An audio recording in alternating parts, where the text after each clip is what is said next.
This vlog, which this is the style of most of my vlogs.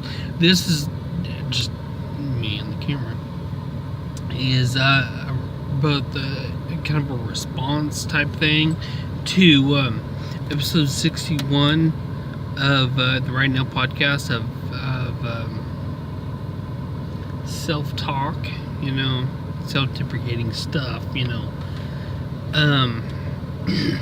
So I'm doing the video kind of to Sarah Warner, who leads Right Now, and just to y'all, I guess. Not just about self-talk. I'm thinking, because I'm re-listening to that this is the second time, and there's another one that I've listened to a couple times. I don't really know what it is. It's about who's your audience, and then there's another one I listened to one a long time ago when I re-downloaded. It's about feeling like a fraud. So I'm gonna re-listen to that one, in the next couple days. But it's I think all these things kind of roll together because who's your audience? Well, you are. I mean, you and people like you. And now you wouldn't want to hear, not if you're third person, you wouldn't want to hear someone tell you, I don't like this, it's no good. No, you want to hear someone say, well, this is pretty good, I like that character here, It should be a mirror. I mean, your imaginary audience member should be you. I mean, or someone like you. I mean, in a positive aspect, not the negative, not the I suck aspect. This is stupid. Why'd you finish this? Man, I wasted my life reading this. That kind of thing. And I say these things, giving advice. Like, I think most people probably do this, actually, where they give advice better than they take it. I mean, you can have really good things, and you don't live it. You don't feel that way about yourself. And I thought about this with Sarah's talk, how she a lot of negative self-talk. And I'm thinking, she's one of the coolest writers I've ever known. I've never read anything she wrote. Just listen to her talk. Well, except for a couple articles on Forbes that I've read, but listening to her talk is awesome. And to me, that formulating ideas makes a person a writer. I mean, yeah, they need to put it on paper, but you're a writer for formulating really good writerly ideas. Now, how it ties into feeling like a fraud, that's one of the negative things that I tell myself is, I'm not really good enough for this. I am not a full-time writer. I'd love to be a full-time writer, which is what most people say, except for that would mean you have to work full-time on writing. And I don't. I'd like to, I guess, because I like to work. But it's always been a low priority for me because I've had other jobs to do. I've had to drive here, drive there, take care of my family. I've just put writing on, even though professionally it could be a professional thing, because there's I'm good enough. I'm a good writer. That's see, some people think that's really self-centered. I mean, no, it's not. Just acknowledge it. No, I am a really good writer. When I do it. That's the key, when I do it. So I put myself down for so long, and this last January I published an ebook that's been on my head. I've been building a world centered around this one character. I've been building it for 26 years, or 27 years, really, now. But when I say 26 because I published in January. This was the first time in 26 years I put out a novel about this character. And I feel like a fraud because it's not like it's sold a lot, or not a lot of people have commented on it.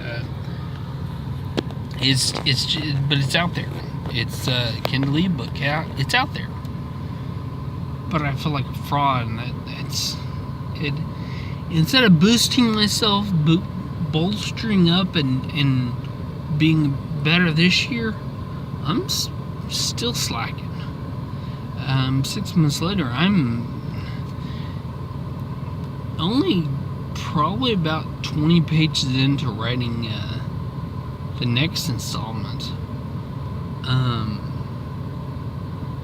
So it's just like I'm a fraud because I've done this, but I'm not. I gotta tell myself I'm not a fraud. I'm just not prioritizing right, I guess. I don't know. But that leads me to something I wanted to say, and then that I just put into words. I never thought of this, but about Coffee Break is it's with people who are doing something. They've written something, they've published something. They're generating a lot. But then I think, and it really is encouraging me. I like listening to Coffee Break, and I've downloaded a lot of those, re-listened to. Sarah and I had a conversation in February. She's had so many interviews that she hasn't gotten around to editing and putting out mine yet, which I don't care. About a month ago, I decided I don't want people to hear that because I'm a fraud. Because at that point I was really gung-ho about I'm going to do this and that, and I've just published a book, and I'm going to, the momentum's gone. But it leads me to my idea. What if Coffee Break wasn't with people who have just done something? They just put something out, just published something big, and there's no momentum. Because people like me, there's really no momentum in my writing, but I have a lot of good things to say. Now, what if, every third or fourth episode of Coffee Break was just Sarah talking to someone with encouraging words? No, maybe not encouraging works. Maybe they haven't had a lot of works. I don't know. This is my idea. And if Sarah, you're listening probably, look at this, I don't know.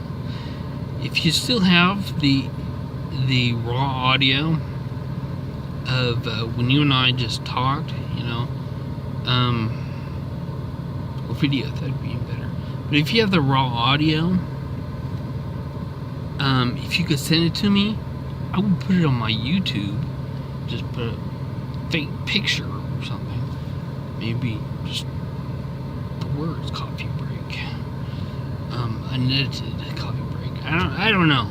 But I'd put it on my YouTube channel because even though what I said then was fraudulent, or I feel fraudulent, I know there was some encouraging good stuff. There's some good stuff in there somewhere.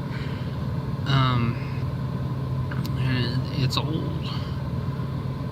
Or maybe someday soon when I Skype you for another interview / talk, we can put some clips from that old thing in there. I mean, because I am working on some other projects. Some works in process. Did you say progress or process? works in process, I think. And that was a thread that you started on the page last week and for this weekend. I don't know what it was. My mind is. I'm in the Walmart parking lot. My mind is wandering. But I have some work, some process.